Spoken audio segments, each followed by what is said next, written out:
Hey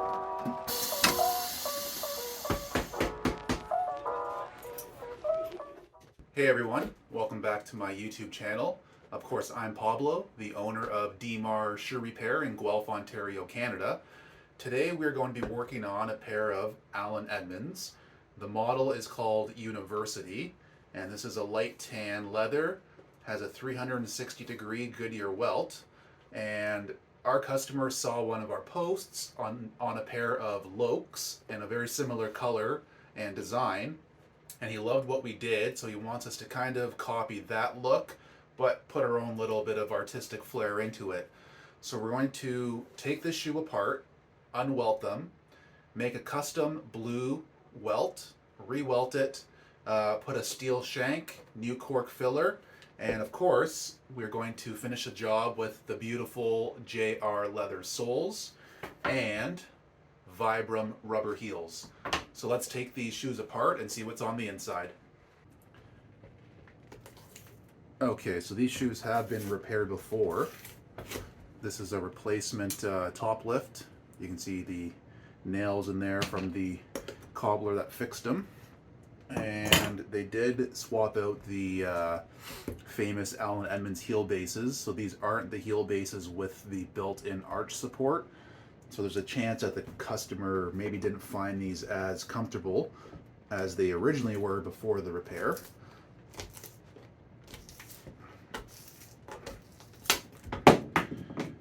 Yeah, and lots of nails added from the previous repair too, and a little close to where the shank is.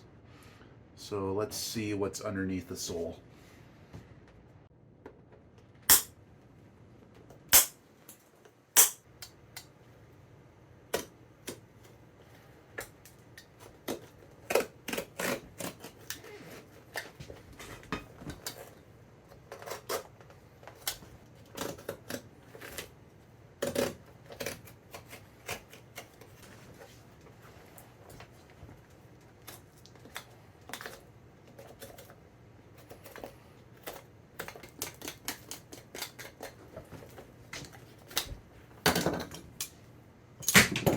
Okay, so just like I said before, the nail went right through the wood shank, caused a crack there. The wood shank is also cracked here, so obviously upgrading to steel shanks is a good decision. Okay, so we have all the old nails removed. Now it's time to remove the welt. One thing I did notice is that this is a cardboard footbed, not a leather footbed. So maybe this is a lower tier Edmonds model. I haven't seen too many of the University models coming through, but that's okay. You know, it's still a decent shoe.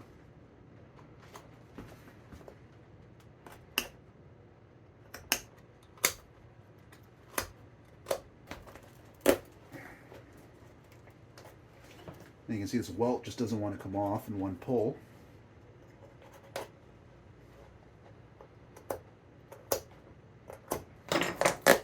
There we go.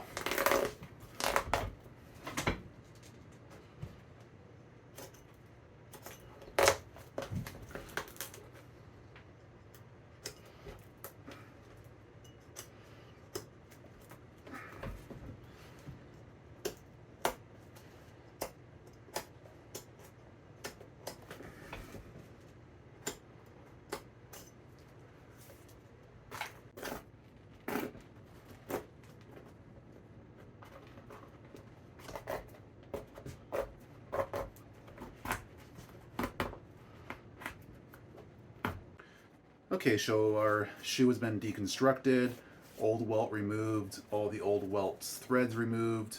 We're going to put a new shank in after we re-welt, new cork.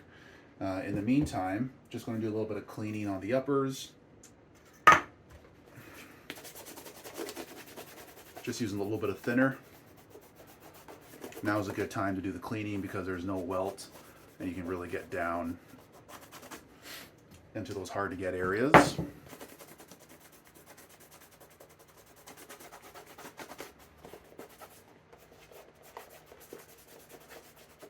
Okay, so now I'm going to dye the leather welt It's going to be a nice vibrant blue. So I'm using turquoise Phoebe's leather dye.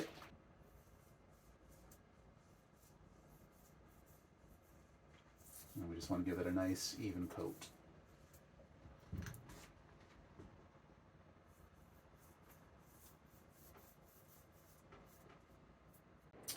Okay, so we dyed the welt to this nice vibrant blue. It's still drying, so the color is going to lighten up and become a little more vibrant over time. I also inspected the gemming, which is this fabric piece that's sewn to the footbed. It was quite loose in around the arch area, which is common. So it's very important to inspect the gemming, make sure it's not coming loose anywhere. With that said, we have our heavy duty waxed thread, which is what we use to hand sew the welts back on. We have our Don't Call Me a Jerk needle, which has a hook on the tip. That's going to go through the welt, through the hole in the upper and the gemming, and pull the threads through, and that's how we're going to secure our welt to the shoe. So let's get this kind of long and tedious process going. As you might be aware, most big shoe manufacturers have a Goodyear welting machine, and that's how they sew their welts to the shoe, and that takes about 10 to 30 seconds a pair or a shoe. Whereas as cobblers, we use our hands and do what's called hand welting, and it takes about 30 minutes a shoe, especially on a 360-degree welt like this. And it's okay. You know, find a cobbler that loves what he does, and he'll take care of you and take good care of your shoes. And as you can see, it's a long process to strip down a shoe properly, remove all the threads, remove all the cork. So if someone tells you that cobblering is easy, don't believe them, because it's not. It takes a lot of work and a lot of practice. So if you're looking for, you know, a fast and cheap shoe repair, we're definitely not the one for you. But if you want things done right, people who take pride in their work, that's definitely who we think we are and what we strive for. So a lot of people ask me, customers, did I go to school for this trade? And the answer is no. There is no school in Canada to become a cobbler. You have to learn it from someone else. So the most common way that goes is you buy the shop from usually an older cobbler who's retiring, and then they'll stick around for a few months and they'll train you everything they know. And then when you're on your own, once they leave, your skill set is whatever they taught you. So if that cobbler doesn't do things properly, you're going to pick up those bad habits, and that's what you're going to do to the shoes and leather goods that come into your shop. And we've all heard the horror story of person who brought their shoe to a cobbler and they absolutely butchered the job. It is what it is. It should be a trade. It should be a recognized trade. There should at least be, you know, a 1-year program where you can learn the basics. I think it'd be really good, but for now, you have to learn from someone else. And I learned from my father, who learned from 2 Italian shoemakers who immigrated to Canada from Italy. So he picked up some good skills from them. I picked up some good skills from him. And I've learned tons and tons and tons from Shoe Repair International, an online group for cobblers. The only way to join is to have your own shop as a cobbler. And there's over 1,000 of us. We share tips and tricks and trade secrets, and you make some good friends along the way, and As some of you guys might know who came over from Steve's channel at Beatles Leather Works. Steve's been a great mentor and teacher for me, and whenever I post a job, if there's anything wrong that usually only his eye could detect, he'll call me, he'll text me, "What the heck did you do here, Pablo?" And I really appreciate it. I appreciate the tough love. I'm always trying to step my game up and improve my skills. Alright guys, so we have the shoe re-welted with our new dyed blue leather welt. The next steps are going to be install our heavy duty steel shank. We're going to glue in our cork filler and then install our JR leather sole. Alright?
Alright, so we got our JR sole glued on. I've sanded the sides and I've shaped the sole and the welt.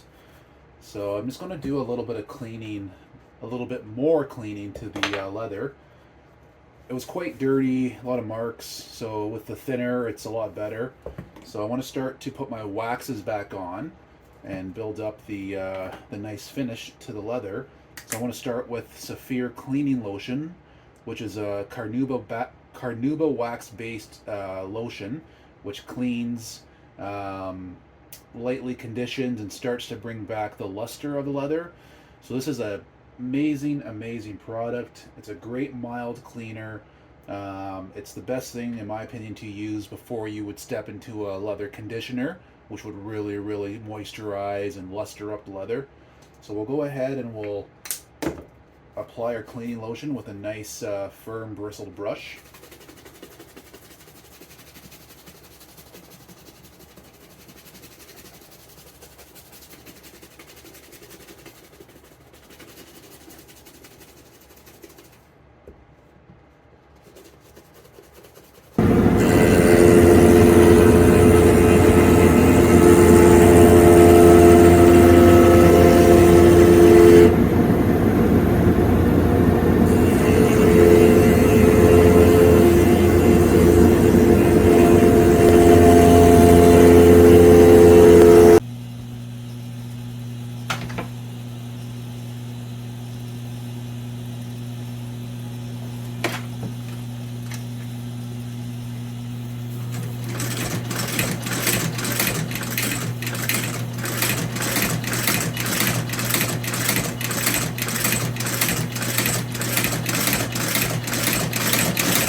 Alright, so we are getting close to wrapping this project up. Just going to condition and polish these shoes. We've already done some extensive cleaning with thinner, the Saphir cleaning lotion. Now we're adding some hydration back into the leather. I'm using Saphir Renovateur, one of Saphir's most popular product. And then I'll finish with a cream polish. Get some of the pigments back.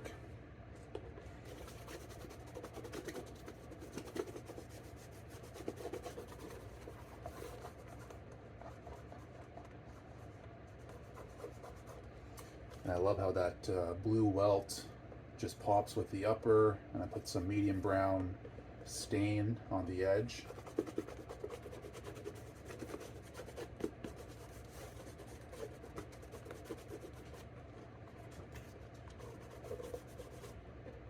Let that dry.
another job for today.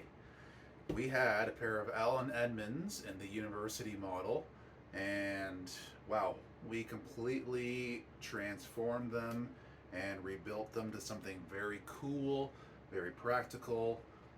We did the nice blue kind of turquoise welt when we re-welted them.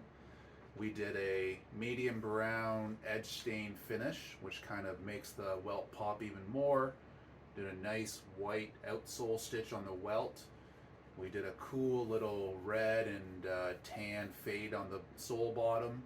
Of course, we got our heel breast red as well to match the whole look. A nice, very tight stitch density on the outsole stitcher. Allen Edmonds usually has a very long stitch density, so I personally like the more tight stitch density, like the English brands. So yeah, thank you guys so much for watching. This job was a lot of fun. I think they turned out super cool, and the customer's going to be happy with this new rebuild. JR soles, Vibram heels, new welts, clean condition polish. So don't forget to Hulk smash that like button and subscribe button, and we'll see you guys next time on the next project.